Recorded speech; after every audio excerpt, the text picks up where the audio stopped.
For more on all this, let's bring in one of the sharpest political and social analysts in the country, Washington Post columnist and Fox News contributor, Marc Thiessen. Marc, great to see you. Thank you for coming in.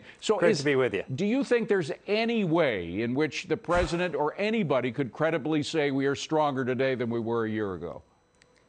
There isn't. And look, one of the lessons I learned as a presidential speechwriter is that when the president says something that is directly contradicted by the lived reality of Americans, Americans tune him out. There's no way you can do that. And so if you think about what is the lived reality of Americans over the first year of the Biden administration, as you pointed out, worst inflation in 40 years, worst supply chain crisis and worst labor shortage we've had in living memory, worst crime wave in American cities since the 1990s, worst border crisis in American history, worst foreign policy debacle that we've experienced in living memory with the withdrawal from Afghanistan, and now the worst act of unprovoked aggression in Europe since World War II. And on top of that, the lingering effects of the worst global health crisis in a century. That's a pretty bad situation, and most people don't think that Biden has made those things better. They've made all those things worse. All the polls show that he's underwater on every single issue, from COVID to foreign policy to the economy. So when you say something like that, most Americans look at you and just shrug their heads and say, this is why I don't want this guy to run again. Now, what about my ray of hope that I offer the audience, that there has been this great awakening? The curtain has been pulled back. Part of it by the pandemic, part of it by these policies that clearly don't work, whether you're talking about bad crime policies or bad foreign policy or terrible economic policies. So this kind of awakening that the woke way of life just doesn't work.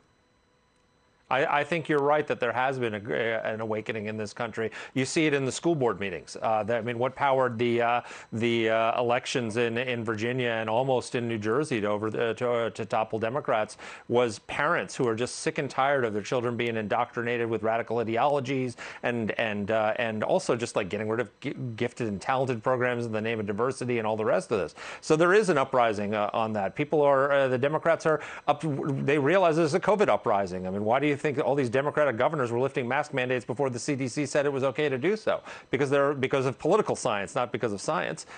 So there is an uprising, I think, and people are awakening, and that's a good thing for the country, no doubt. The problem is, you see how far down we have come in the year of the Biden presidency, and it's going to be another year, a little less than a year, before a new Congress, assuming that there's going to be that sea change, that political sea change that I foresee. There's going to be another year before that happens. There's a lot of damage that can happen in a year, right? Well, keep in mind also that Biden will be president for another 3 years. Yeah. So if you like the first year, imagine what the next two are going to be like. He's been, fortunately, he was checked from a lot of his worst instincts by two brave Democrats, Joe Manchin and Kristen Sinema, who stopped him from compounding the error of his $1.9 trillion COVID relief, which unleashed this massive inflation with a $3.5 trillion hold my beer, I'll make it even worse bill. But yes, what's going to happen is Republicans are going to take back at least one house, possibly two.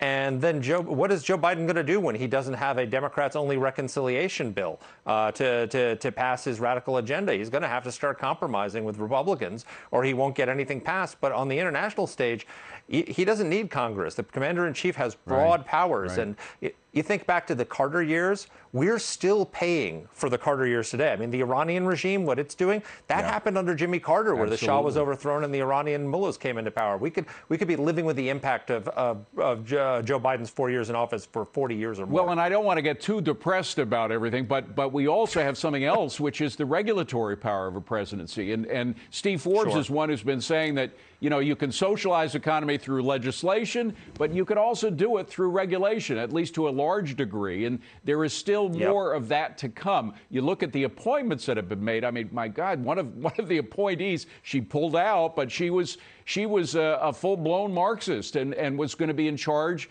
of the federal regulations of our banking system. Yep. No, 100%. And look, I mean, they just the weekend before the Ukraine invasion, they they literally just announced that they were suspending all drilling on new leases on federal land for energy at a time when we need energy independence more than ever. The only sanctions we haven't imposed that are serious, that would make a difference, are oil and gas sanctions, and it's because he's been waging a war on fossil fuel that's driven gas prices up so high that he doesn't have any room to ask for sacrifice from the American people on behalf of Ukraine. Will he? I mean, obviously there wasn't a pivot last night, and we didn't expect a pivot. We talked to Britt Hume about that yesterday. He didn't expect one, nor did I. But if there is this sea change coming in November, will that change Biden's attitude? That is what he does on the regulatory front, particularly regarding energy production in America. Well, there was a little bit of a pivot in the sense that he listed a lot of stuff that he had to say for the progressives that he knows is not going to get passed. And then he laid out this sort of unity agenda, which had 4 items that were uncontroversial. And so that's what he should have done on the first day of his presidency. Now what's going to happen is he's going to come in, he's going to be faced with a Republican Congress, and it's going to be out of necessity rather than out of choice that he has to pursue bipartisanship. But the one, I want to end on an optimistic note, because you tried to be optimistic. The one optimistic note I have is, as bad as the Carter years were, as much damage as he did that we're still paying for, in the next election, it was Ronald Reagan. It was morning in America again. We're one great leader away from fixing all of these problems. I wish it came sooner. Marc Thiessen, good to see you, my friend. Thank you very much for being here. Thank you. Appreciate it.